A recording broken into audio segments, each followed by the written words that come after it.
ছাগল গিলে খাচ্ছিল প্রায় 15 ফুটের অজগর। ঘটনায় চাঞ্চল্য শিলিগুড়ির নেপালি বস্তি এলাকায়।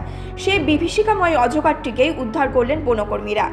জানা গিয়েছে ওই এলাকার একটি বাড়িতে সেটিকে দেখতে পেয়ে বনকর্মীদের খবর দেন এলাকার বাসিন্দারা। ঘটনাস্থলে ডাবগ্রাম রেঞ্জের বনকর্মীরা পৌঁছে ওই অজগর উদ্ধার করেন এবং পুনরায় জঙ্গলে ছেড়ে দেন।